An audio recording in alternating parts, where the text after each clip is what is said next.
Los constantes asesinatos de líderes y lideresas sociales, las masacres, las denuncias de abusos por parte de las Fuerzas Armadas a la sociedad civil y la falta de atención a las peticiones de la minga indígena demuestran la inoperancia del gobierno y su desinterés con la paz y el respeto de los derechos humanos. La situación del país es bastante preocupante. Según Indepaz, este año, 194 líderes sociales y 41 firmantes del acuerdo de paz han sido asesinados. El gobierno de Iván Duque golpeó los acuerdos de paz y su compromiso por proteger y preservar la vida de la población colombiana. Y lo más incoherente es que ante los ojos del mundo dice apoyar la paz y la protección del medio ambiente. No es así. A 2 años de su posesión, se han visto comprometidas las regiones ambientalmente protegidas, como el páramo de Santurbán, la selva tropical del Darién, entre otros proyectos. Además, la promoción mediática y política del fracking se ha intensificado en los últimos meses. Al gobierno no le importa la paz. En varias ocasiones ha realizado acciones para dar fin a la JEP y a la Comisión de la Verdad, deslegitimando la importancia de estas entidades.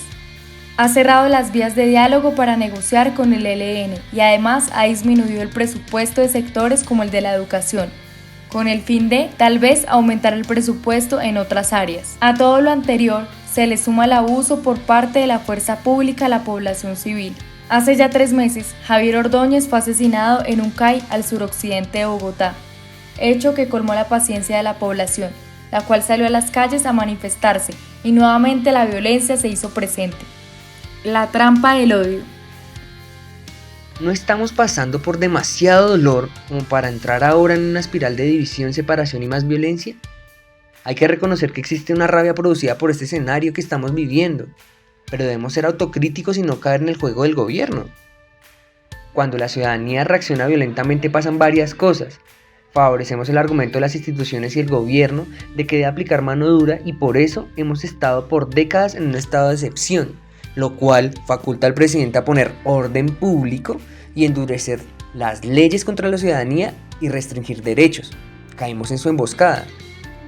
La protesta en Colombia siempre ha estado estigmatizada y cuando lo hacemos de forma violenta le damos la razón para que aumente su pie de fuerza, para que destinen el presupuesto nacional para la seguridad, que es más dinero y más ganancia para la guerra.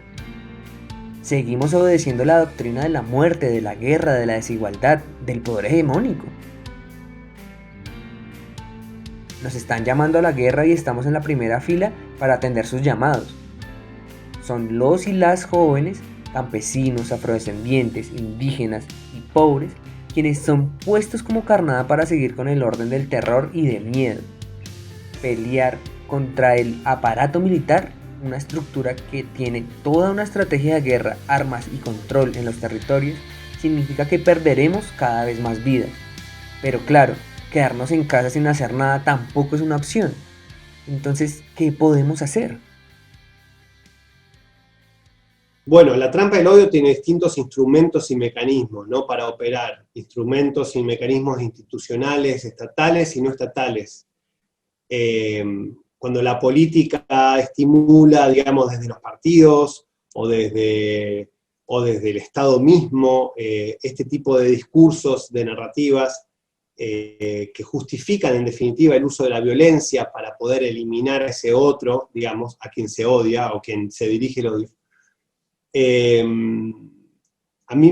Y que también actúa por omisión, cuando el Estado no está garantizando el derecho, entonces también hace lugar, digamos, también incuba, digamos, y estimula la trampa del odio. ¿Qué pasa a los policías?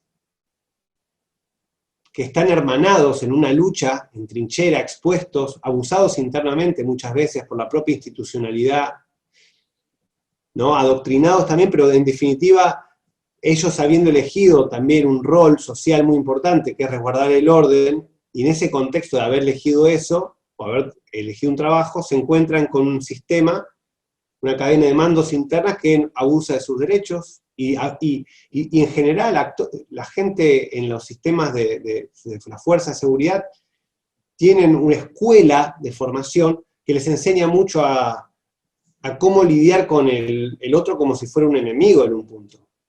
Pero yo quisiera visualizar que, aparte del sistema estatal, tenemos otros sistemas de las redes, digamos, vinculadas a la digitalidad, al mundo digital.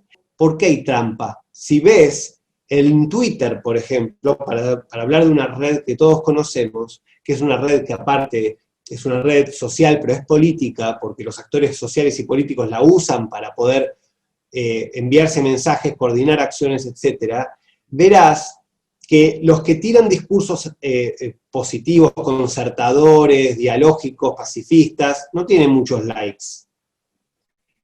Y los que tiran discursos polarizantes, violentistas, haters, sí tienen más likes. ¿Por qué? ¿Por qué? Entonces uno se pregunta, ¿son los actores? ¿Somos todos gente odiosa? ¿O hay algo en la dinámica del algoritmo que también estimula que, digamos, se visibilicen mejor los discursos cortantes y excluyentes que los discursos cuidadosos e integrativos? Entonces yo digo, ojo con la trampa del odio en las redes sociales, ojo con el hating en las redes sociales. No somos mejores porque tenemos un discurso más sarcástico cuando atacamos al enemigo. Hacia la desobediencia desde la no violencia. Creo que el cambio pues tendría que darse a partir de todos y todos tendríamos que aportar para que realmente pues se dé o se note un cambio que realmente estamos necesitando. Es importante que cada uno de nosotros en el momento de manifestarse, en el momento de salir a esas luchas sociales que son muy importantes para todos, pues pensemos realmente de qué manera lo vamos a hacer, cómo vamos a aportar. Creo que también es muy importante que no pensemos solamente en qué están haciendo las demás personas, ¿sí? Sino, bueno, desde mis abuelos del pueblo de Yanacona siempre lo invitan a uno, es como, piense usted qué puede hacer. Entonces, desde su punto de vista, desde su colaboración, desde su actitud, ¿qué puede aportar? ¿Cómo lo va a hacer? Nosotros siempre creemos que debe existir un equilibrio entre la naturaleza, entre el hombre, entre el cosmos, ¿sí? Todo debe estar en un perfecto equilibrio, por lo que cuando se distorsiona alguno, pues es importante que nosotros empecemos a mirar, a trabajar con medicina propia, ese poder nuevamente armonizar para que ese equilibrio vuelva como a su perfecto funcionamiento. Creo que algo mucho más importante es lo que decía, no dejarnos engañar por parte de la fuerza pública, porque creo que estaríamos cayendo en ese juego de como tener ese papel de malos de siempre de las marchas sociales, y creo que no es así. Creo que es algo muy bueno, creo que es algo muy positivo y que realmente ayuda pues como a la sociedad y a los momentos que pues están evidenciando actualmente. En este corto de conciencia queremos invitar a que pensemos que el odio fue nuestro gran maestro. Nos enseñó a cómo no debemos relacionarnos como humanidad. Y por eso es importante entender que ese maestro ya se tiene que ir. Que, como dijo Juanes, comencemos a cambiar en su canción el odio por amor. Comencemos a vibrar mucho más elevado para construir relaciones colaborativas entre los seres humanos, entre hombres y mujeres, en igualdad de condiciones. Necesitamos diseñar nuevas sociedades, unas nuevas sociedades que nos permitan vivir en paz, que se despojen de la ambición, del miedo, del rencor y comencemos un camino de reconciliación.